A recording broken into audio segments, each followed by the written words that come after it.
From Connecticut Public Radio in Hartford, this is Seasoned. I'm Robyn Doyon-Aitken. I believe in you. This hour, we're delighted to welcome Chrissy Tracey back to the show. And there's plenty. Literally so many. See? We foraged with Chrissy last summer. This spring, her first book came out. It's called Forage Feast, Recipes for Bringing Mushrooms and Wild Plants to Your Table. It's part field guide, part cookbook, with personal stories mixed in. I'm all about a cookbook that's both useful and helps me get to know a chef in a deeper way. Later in the show, chickens. If you're like me, you might romanticize the idea of keeping backyard chickens. Baby chicks especially. They're so cute. And who doesn't love fresh eggs? But there's so much you need to know before you buy birds or build coops. There's so much misinformation about what backyard flocks actually need and don't need to be safe, happy, and healthy pets. Pets who just happen to contribute to your breakfast every morning. We visit the backyard of the Suffield woman known as the Chicken Chick. She's created a paradise for poultry, and she shares real talk about the realities of chicken keeping. But first, my name is Chef Chrissy Tracey. I'm a first-generation Jamaican-American cookbook author and forager. Chrissy sat down with producer Tagan Engel, who's also a chef and a forager, to talk about the book Forage Feast. First of all, welcome. I'm so excited that you're here. So happy to be here. You talk about foraging like it's treasure hunting. Please say more about this. You know, this is going to sound really corny, but I watch a bit of Japanese anime. One of the themes of the shows that I watch is called One Piece, is searching for this, treasure at the end of the world. It doesn't matter if you ever find the treasure. It's about the journey that it took to get there.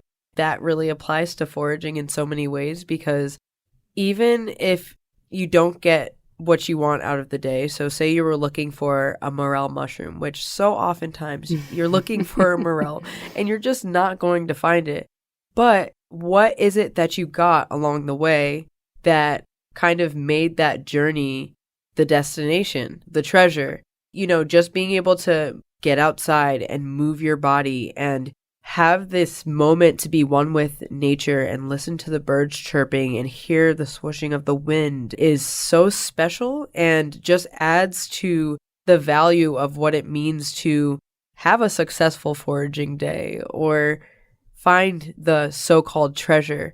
It's a really great way to connect with nature and try new and exciting flavors that you would have never had before. Absolutely. I love it. So you mentioned that you're first generation Jamaican American, and I'm wondering, how does your foraging in the woods connect you with your Jamaican heritage? The first time I went to Jamaica was when my parents could finally afford to take all 7 kids there. I was 16 years old or 17 years old, and it was the first time I got to meet my grandma. She lives in the country of Jamaica, the part where no one imagines. So it's literally woods with red dirt roads, and we're driving down this red dirt road and we stumble upon this stucco-style home, and we get out the car and my grandma's wondering if we're hungry, and she went to the backyard and she picked this wild green called callaloo to saute up in the kitchen for us, and then she also kind of just took us through all of the fruit trees in her yard. She had naseberries, she had coconuts, all of these different and very unique fruits that I had never seen before in real life, but I had only heard through the stories my mother told me. In this moment, I had this feeling that kind of rushed over me that was like, oh wow, this is very natural. This is the way life is supposed to be. It really stuck with me. Before that, when I was just a young child, I always found myself in the woods picking at the wild greens, whether it was wild garlic chives, ramps, which I didn't know they were ramps at the time, or wild berries that just grew in my yard. We had these raspberry and blackberry brambles in my backyard, and I always wanted to eat whatever I found, and I would always go to my mother and be like, look, Mom, look what I found. It was discouraged because she was like, I don't know if that's edible or not. Put that down, and it was funny. But there was something in me since I was a little child where I kind of just felt this connection and this power that nature had. And I kind of innately knew what was edible versus not, just based on my senses. And that obviously comes from the lineage of foragers in my family who never even thought of it as foraging. That was just their lifestyle. Right. So in this book, in addition to recipes, you also have a whole toolkit of things to help people learn how to forage. So for those who are new to foraging, what should they know before heading out to the forest? Maybe we could start with clothing. Especially if you're in New England, we have a real bad tick problem here. That's just one of the many things you have to worry about when you're out in the woods. Make sure that your wrists and your ankles are fully covered. Make sure you're wearing long socks. Make sure you're wearing clothes that are comfortable for you to really move through different habitats. I often find myself wearing a thicker pair of pants, especially when it's not summertime, when I'm going out in the woods, because sometimes you'll get into a dense thicket and all of a sudden you're stuck in a bunch of thorns. And it's not that you mean to walk into that. You'd think about it. But if your mind is preoccupied elsewhere, like say you saw a ramp 20 feet away and you just got excited and started running towards it without realizing, you really need to make sure that you're wearing clothing that is comfortable, breathable, but also covers all of your body as much as possible. And most importantly, I would say wearing orange. If you are anywhere that allows hunting, it's going to be really important that you're wearing neon orange somewhere because you don't want to be mistaken for a deer. Yeah. Because that happens. Yes. And I love that you have a neon orange beanie that you wear, which is great. It's like, people will see that up above. So you also talk about getting to know an area. How do you propose that people get to know an area? This is a really interesting method I actually learned from one of my foraging mentors. His name is Chris. He lives in Vermont. And his one way of going about foraging that stuck with me and that I found to be most useful was to find 3 different sets of woods that are close by to you. You can say within 5 miles. You're going to have a few different parks or wooded trails that you can explore. You want to start on trail when you are just beginning your exploration to see what you can find on the surface. And then as you get more comfortable with those woods, you'll want to start exploring out a little bit off trail, but making sure you have a compass on hand so that you don't get yourself turned around. It is so easy to get turned around in the woods. But with that, one of the most important things is understanding a few different tree species. For example, chicken of the woods mushroom tends to grow down oak logs. Sometimes you can find them on maple trees. So you want to be able to know the trees in your area so that it can lead you to habitats that will potentially have what you're looking for. And it just makes the journey so much easier. Yeah, because different mushrooms grow on different trees and at different times of year. So if you know that, then it makes it easier to get started and have more luck. Absolutely. In your foraging. Absolutely. I also love that you say, have a trail you can walk on for 20 minutes and then do it 2 or 3 times a week. Yeah. Because some things are only there for a few days or a week. And so if you're doing it more regularly, you're more likely to see things and get to know the land. Yep. So that's beautiful. So another piece is about learning how to identify plants and safety in identifying plants. Can you talk a little bit about how you advise people to do that? Try the approach of not learning on your own. Community is the biggest thing that has impacted my life as a forager. And what I mean by that is I found local foraging groups in the area. For example, Connecticut has a Mushrooms of Connecticut group or the Connecticut Foraging Club. You can literally go out with an experienced forager and learn the lay of the land so that it doesn't have to be this scary journey on your own. There's also so many Facebook forums and groups that you can join. That's how you're able to meet new people that are like-minded, that are experienced, and get comfortable with identification. Of course, there's other ways, like you can purchase ID books for your specific area. Like one book that I really like is Mushrooms of the Northeast. But it's still better when you have the help of a mentor or a group that can cross-check you, because the number one thing that you have to be careful of as a forager or when you're dipping your toes into foraging is to never be too confident.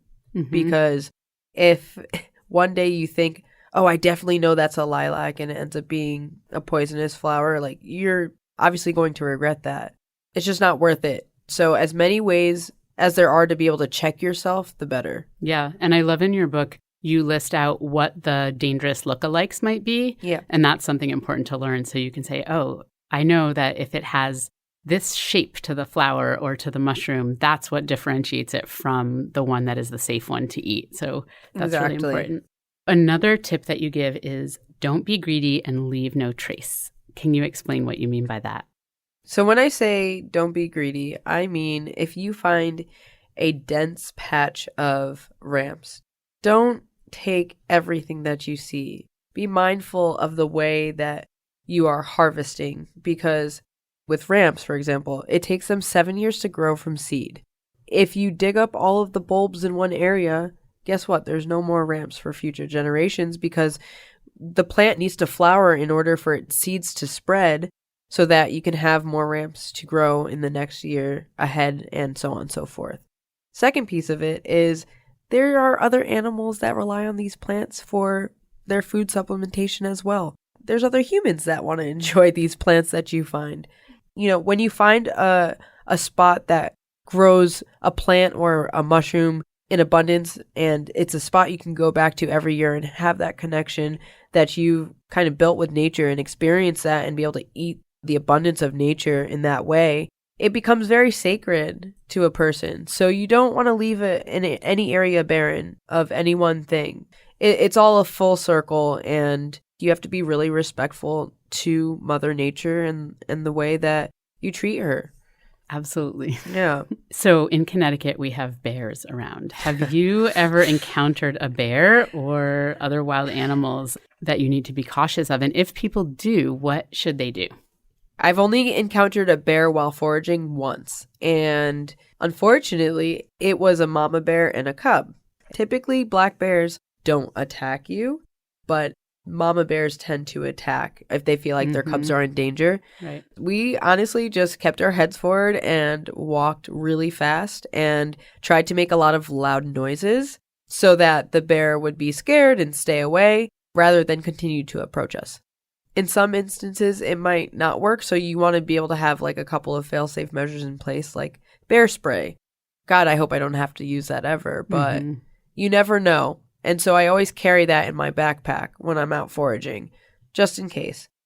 Me personally, I am 4 feet 11 inches, and I don't think I could look big to any bear. So they always say, make yourself look big. So great if you can do that, but you need to have another plan in mind if you're not, you know, a larger human. Yes, yes.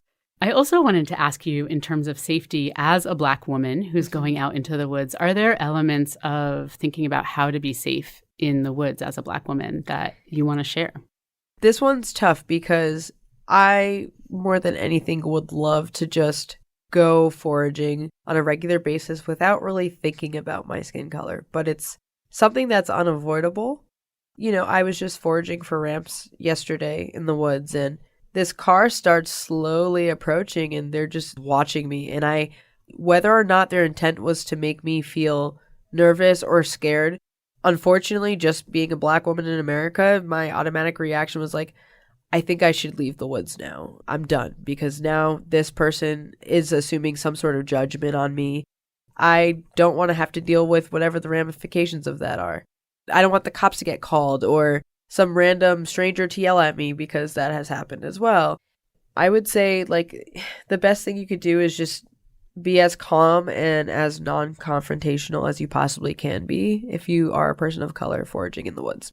And while I'd like to assume positive intent on everybody, it's just not the reality. So I think it also connects with the getting to know an area also, so that if there's places where like you're more familiar also with people who might tend to be using those woods, then that can also be helpful. But the realities you shared are very real. So your book is organized by the seasons, which makes so much sense for a book that is about wild foraged ingredients. So let's talk about some of the different recipes across the seasons. One that stood out to me was your sautéed garlic mustard greens with golden raisins and Calabrian chili. Yeah, so one of my favorite cultivated vegetables is broccoli rabe. Broccoli rabe and garlic mustard to me are kind of similar when I taste them in that they have this depth of bitterness that needs to be counteracted by something else. Right. So the same way, people apply the principles of salt, fat, acid, heat, salty, sweet to their food is the same way I approach wild foods. So once you understand that that's kind of the flavor profile of garlic mustard, plus the hint of garlic that it has in the profile and the little bit of spice that it kind of carries as well, I realized it would be awesome to pair a couple of different elements with it in order to make the flavor really shine and stand out. And golden raisins, I feel like, just have this beautifully delicate, sweet property that balances out the bitterness and the spice. And then the Calabrian chilies just bring in this extra bit of heat that's really special. Mm-hmm. This has become quickly one of my favorite ways to prepare garlic mustard. And it's fun. And if you enjoy broccoli rabe, you'll probably enjoy garlic mustard. Yeah. You're listening to chef and forager Chrissy Tracey talk with producer Tagan Engel. I'm Robyn Doyon-Aitken. It's time for a short break. When we get back, Chrissy and Tagan pick back up with some favorite recipes in the book, including a wild mint mojito. Plus, Chrissy riffs on strawberry Pop Tarts.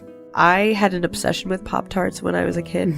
I'm telling you, strawberry Pop Tarts all the time whenever I could get my hands on them. This is Seasoned on Connecticut Public Radio. We'll be right back.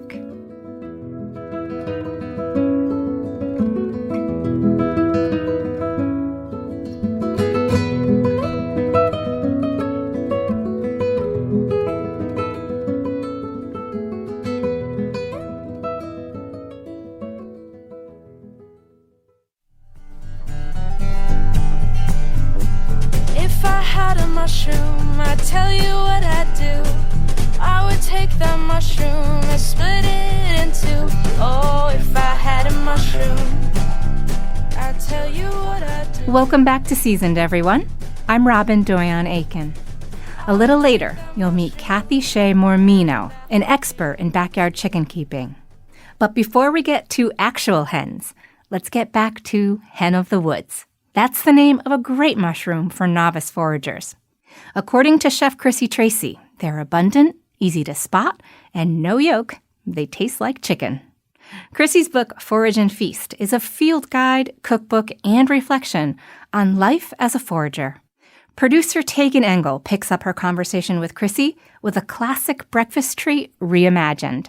So your riff on a Pop-Tart, can you talk about that? First and foremost, I want to note that Japanese knotweed and garlic mustard are super, super invasive plants.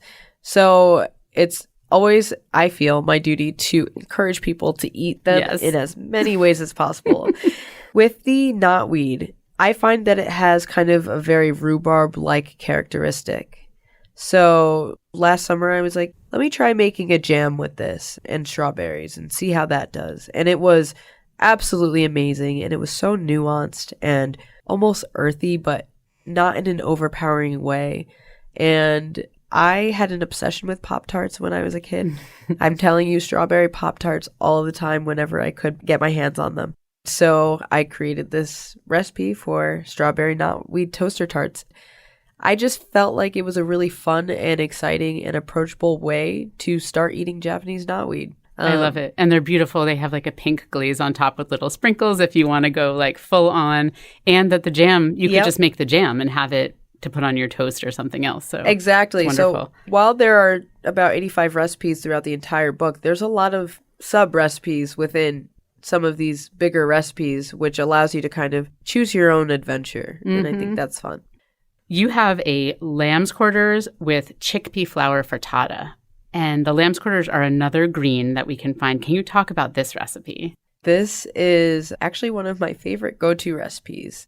Basically, when I was vegetarian, I did a lot of vegetable-forward kind of frittatas. And then when I stopped eating eggs, which was actually a result of like having a slight allergy to them, I wanted to still be able to enjoy something that was high protein, easy to throw together, and delicious.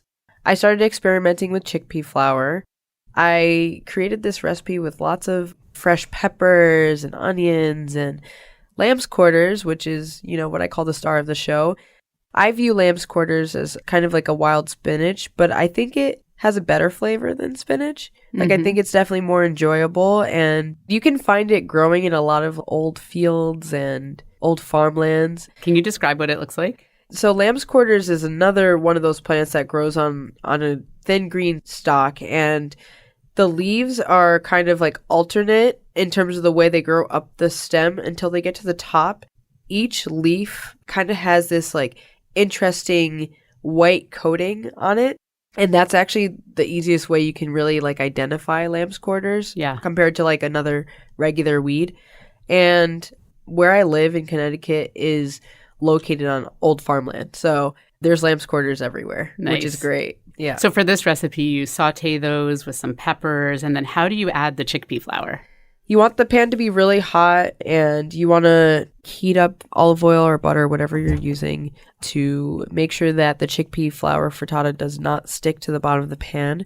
And then you mix the chickpea flour with plant-based milk or whatever milk of your choice and any of the seasonings you're using. Just mix that all together in a large bowl with all of the vegetables that you choose to use. And I like this recipe because in the summer, I use a lot of cherry tomatoes or sun gold tomatoes, and I'll just like place those on top of the frittata, and so that they can get this nice kind of like caramelization from the baking process. After you mix all of that together and you make sure that you have a well-oiled hot skillet, you put that in the oven, cooks for about 20-25 minutes, and you'll notice that the edges of the chickpea flour frittata kind of loosen as it cooks, and that's how you'll know it's ready. It'll get kind of golden and crispy around the edges. Yeah. Eat it straight out of the pan, or you can invert it onto a plate and enjoy it. And slice it up. Yeah, so delicious. I love that. Yeah. You have so many other great recipes with purslane is a fun weed that grows everywhere that's super nutritious, high in omega-3 oils, a great salad with crispy croutons you have. You have wine berries and crab apples and carrot locks for bagels. That's one of my favorite recipes. Yeah, tell us. Oh my God. So I was doing an event a few years back, and I was experimenting with like thin shaved carrots and all these different variations to come up with this carrot locks. And I integrated this method where I marinated the thin shaved carrots in kelp and olive oil and garlic powder, onion powder, all these different seasonings. And I let that marinate for the longer the better, because then the flavors really just seep into the carrots. And then I bake it at like 400 degrees so that they kind of wilt a little bit and get softer. Let those cool completely and use it as like a lox alternative. People go crazy over it. It is so good. It's one of my favorite things. Oh my goodness, that sounds amazing. Yeah. That sounds amazing. Yeah, I'll have to make that for you. I would love that. And your foraged ingredient there is sugar kelp, which is really fun because it grows in the ocean. It is not confusable with any other kelp. It's really easy to identify. And we have a bunch of ocean farmers in Connecticut that grow and sell sugar kelp seaweed. So super exciting. So in the fall, one of the big things to forage is mushrooms. There's so many that pop up in the fall. You already talked about how it's good to know tree species so that you can find the mushrooms that grow on those logs. Are there a couple top mushroom safety foraging tips that you think folks need to know? If you think you found an edible mushroom, the first point of action should never be to just eat the mushroom. You want to make sure that you've identified something correctly. So please don't eat a mushroom unless you're 100% sure that you know what it is. So that's again where you can go to one of your Facebook groups and actually post a photo or a couple of really clear photos so they can see the stem, the underside, the cap, what the mushroom looks like when it's cut in half. Right. And then help you to narrow down what you found before you eat it. Only take one or two. Study those mushrooms that you found. Once you're sure that it's edible, go back and have a good time. Right. and then most mushrooms need to be cooked. That was my next one. Yeah. So lastly, majority of mushrooms cannot be consumed raw. You can have button mushrooms. There's maybe up to 4 species that you can eat raw safely. So it's better to just do your research. You have so many wonderful mushroom recipes in the book. It's really hard just to pick one or two to ask you about. But a favorite that a lot of people have is your lobster mushroom rolls. Can you talk about that wonderful recipe? The lobster mushroom rolls were kind of my ode to New England and the insane popularity of these rolls when the summertime rolls around. I find a lot of lobster mushrooms up in Vermont, New Hampshire, Maine. Basically, they have this fishy kind of undertone to their flavor profile. I made them last year for my cookbook photographer. She was stunned at how much it tasted like a real lobster roll. It even looks like a real lobster roll. Yeah. You have it. And it's sort of a lobster salad roll. So you have it sauteed, but then cooled and mixed with mayo and tarragon and stuff. I love it. It looks amazing. So you also have oyster mushroom tacos with cilantro, lime, cashew crema, maitake, hen of the woods with linguine and a spicy tomato broth. And another one that looked really fun was your sticky sesame maitake wings. Can you talk about that one? So I've tried meat before in my life. Like there was a time frame where I ate maybe like 6 months where I decided to try everything. And so now when I taste a flavor in nature that's reminiscent of meat, I'm able to pick up on that. And to me, maitake mushrooms kind of have like a chicken-like undertone to their flavor. Like it's really delicious. So I decided to kind of make these crispy little maitake mushroom wings out of them. And if you look at the maitake mushroom, it's like this large clustered mushroom of various caps. And you can kind of cut them in a way that works along some of those stems. Yeah, it's kind of like a ruffly mushroom cluster, but it has this really solid base. And so you can cut them so the base is there and the ruffles kind of extend out. But it's like good chunks to make into wings or nuggets. Exactly. So that's where that inspiration came from. That's and great. I just ran with it. It's delicious. It's crispy. Really good. And those, as you said before, grow on oak trees. And I've actually found those in Edgewood Park in New Haven, which is that's amazing. Once and then not again. Oh my God. So there are also so many drink recipes in your book, Forage and Feast, with all wild forage or a lot of wild foraged ingredients turned into teas, into extracts, into syrups. One of them is your wild mint mojitos. Can you talk about that? There's a little trail up the street from where I live. Along the edge of the trail is just about 500 feet of wild mint everywhere, specifically a variety called apple mint, also known as woolly mint. And basically it's got like this furry-like texture. Right. But it's got the most beautiful flavor and aroma. And the reason they call it apple mint is they say it kind of has like an apple-like flavor in the background of the mint. But it works really, really well in mojitos. It's great. And it's so easy to identify because it looks like other mint. Aside from that, it's furry. Yeah. And it smells like mint. So if you crush it and smell it, it's not really mistakable with other stuff. You also have a strawberry sumac lemonade, which is really fun because sumac grows in the Northeast. Yes. So I really love this method because I find that the tea tends to get much more vibrant in terms of its hue. I take the sumac berries and I kind of make a slow simmered tea extraction. I made this recipe to do a take on strawberry lemonade. And instead of using lemons, I use sumac, which sumac has tons of other wonderful undertones that are nothing like lemon, but the first flavor you get is kind of that sour characteristic. And we should describe what sumac looks like because probably every single person has seen it in Connecticut because it grows on the side of all of our highways. Yes. Do you want to describe what it looks like? Actually, I would describe it as almost like a tropical looking shrub. And it has these red conical flowers that have these clusters of bright red berries that make up that whole flower. It's not like a flower that we normally, it's kind of like a hard berry with fuzziness. Exactly. Red fuzziness on it. It's actually in the cashew family, which is interesting. Wow. Very cool. Yeah. Oh my goodness. Thank you so much for this incredible book. It is so full of information and creativity. And thank you for joining us today. Thank you for having me. This was amazing. That was Chef Chrissy Tracey with Tagan Engel.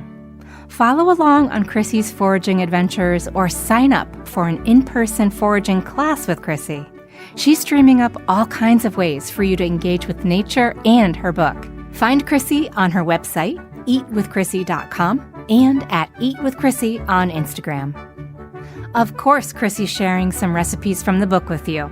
You'll find her strawberry knotweed toaster tarts, wild mint mojitos, and those lobster mushroom rolls on our show page. ctpublic.org/seasoned. I'm Robyn Doyon-Aitken. After a short break, best practices for keeping backyard chickens. All it takes is for one viral photo to hit the internet of a chicken in a sweater, and next thing you know, there are old ladies all over the universe crocheting sweaters for chickens. That is not a best practice for chickens. You're listening to Seasoned on Connecticut Public Radio. We'll be right back.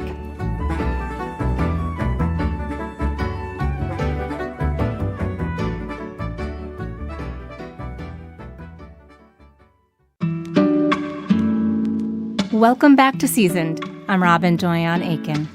Now, baby chicks. They're so fluffy and cute with their little peeps. And chickens, such beautiful, regal animals. And an endless supply of eggs? Well, that's exciting, right? But the idea of keeping chickens is so much different than the reality. And if you're curious about the chickeneering lifestyle, there's one Connecticut expert you need to know about. So, it's awesome. It's a crow fest. I'm Kathy Shea Mormino, affectionately known internationally as the Chicken Chick.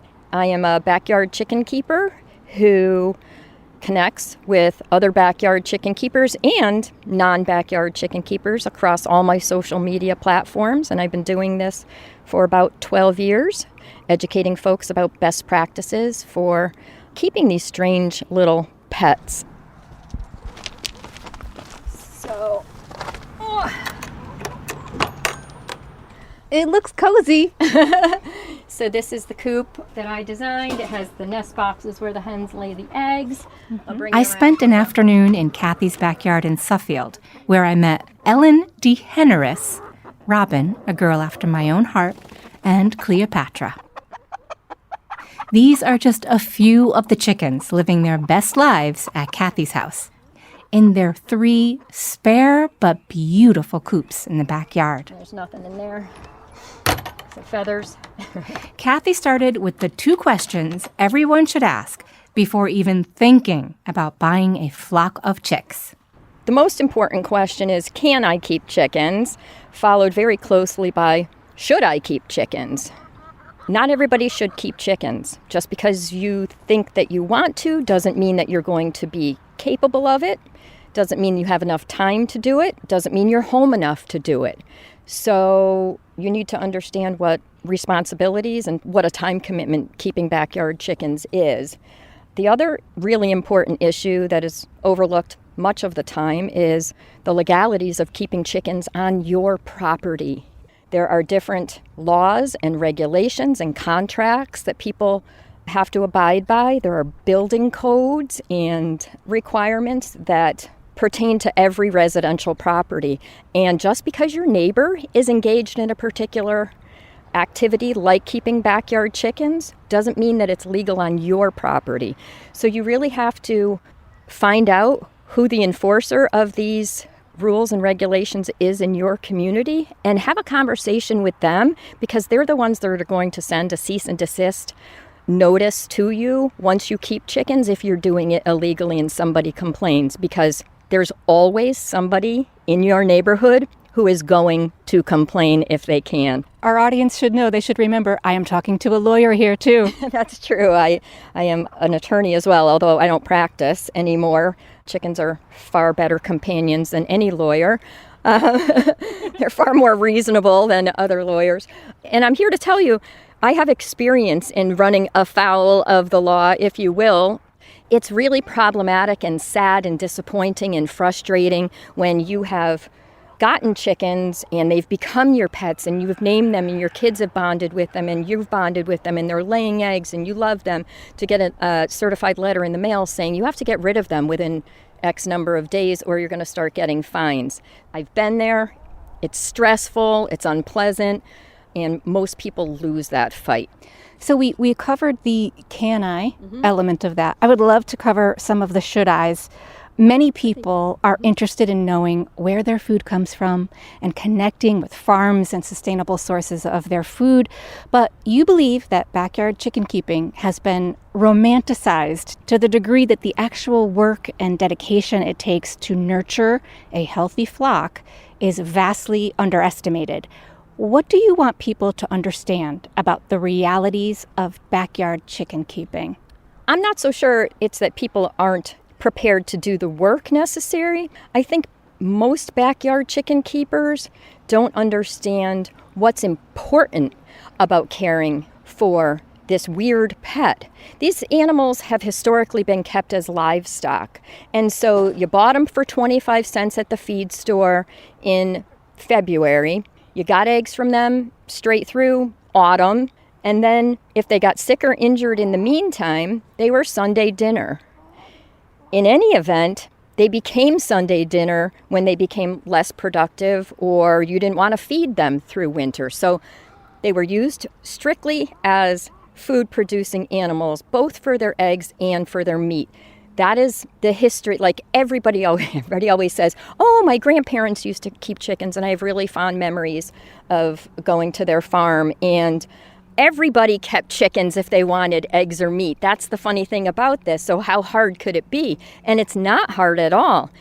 If you don't care about their longevity or their longevity doesn't matter to you, diet and nutrition is the most important factor in raising backyard chickens, and it is the least understood and least appreciated by backyard chickeneers. And the reason is because laying hens have very specific nutritional needs that are extremely well understood by the poultry industry, because that industry has invested countless dollars in learning how to raise healthy hens who are as productive as they can be to make a buck. We care about the health of our backyard chickens because they're our pets, and we want them to be happy and healthy and live as long as they can for as long as they're with us. There are no obese chickens in the commercial poultry industry. They are fed what they need all day, every day.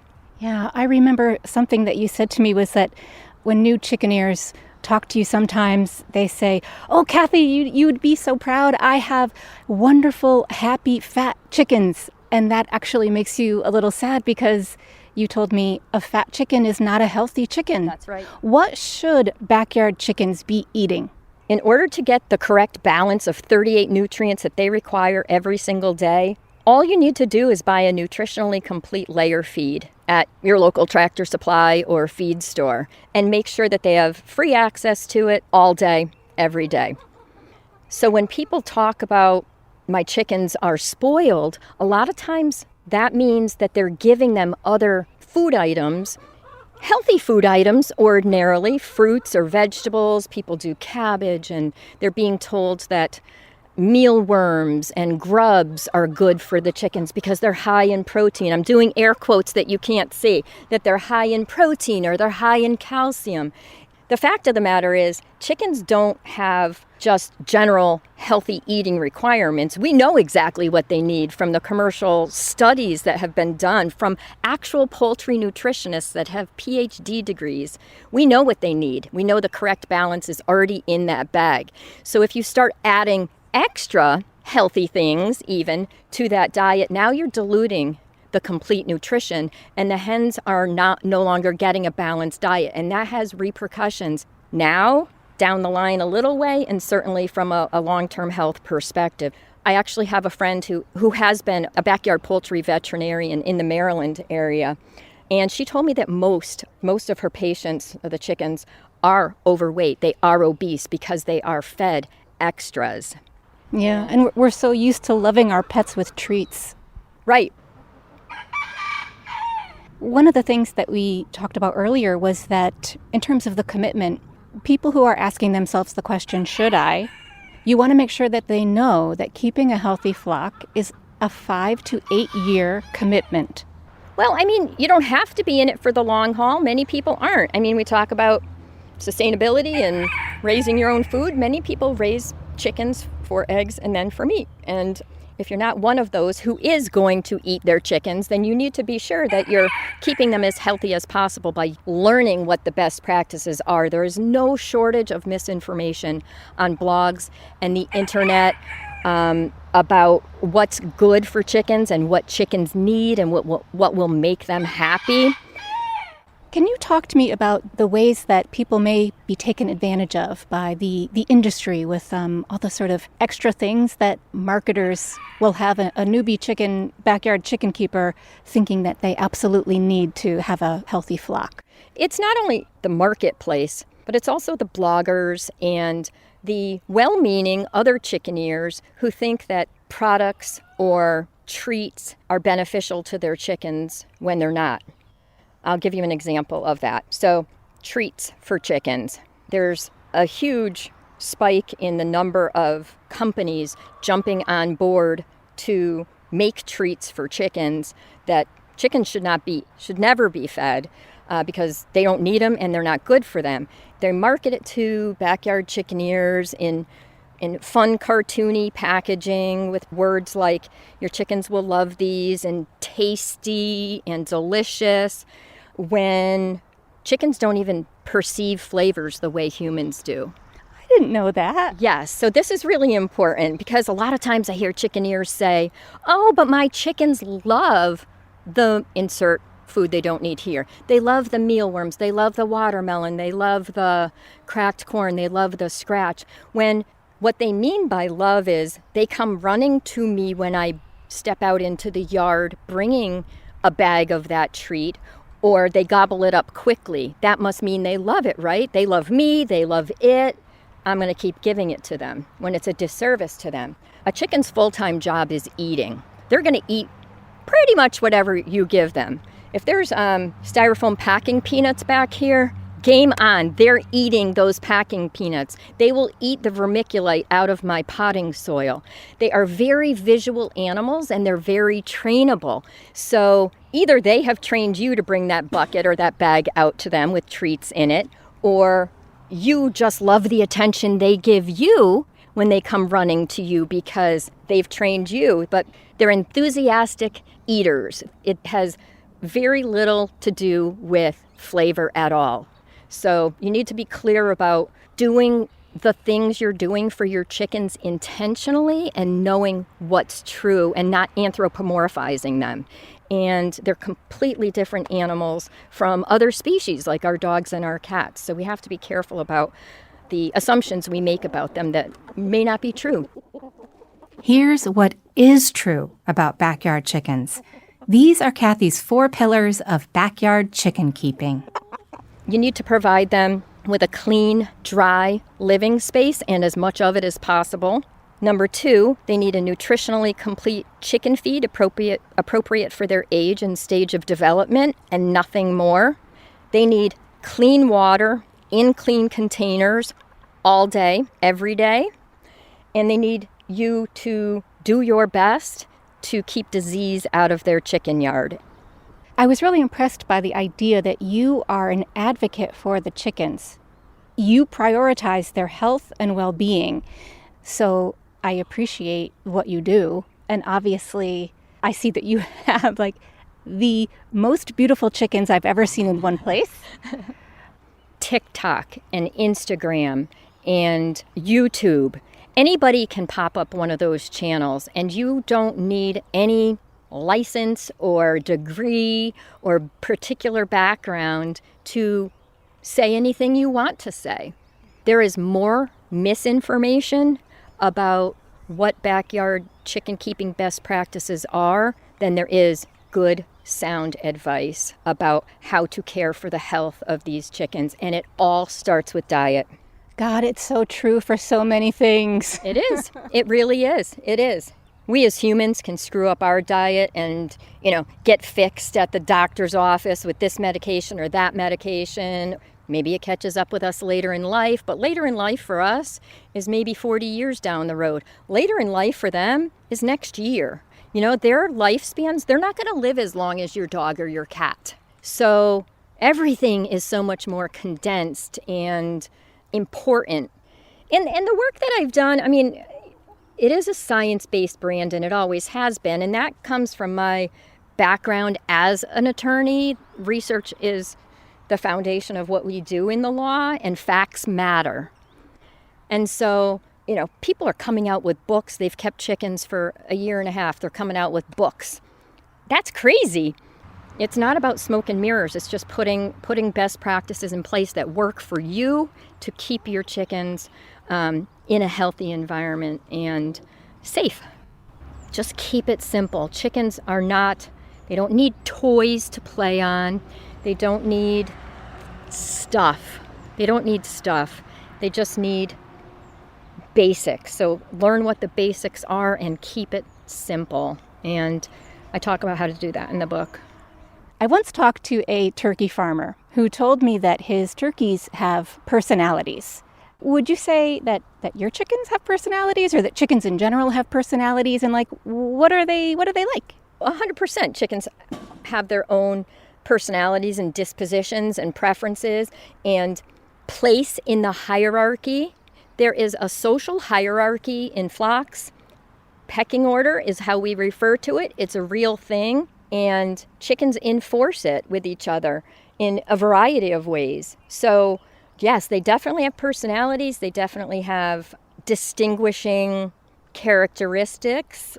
They're fun. They're fun to watch, and you can learn to distinguish them from each other, even if they are all the same breed and the same color variety within the breed.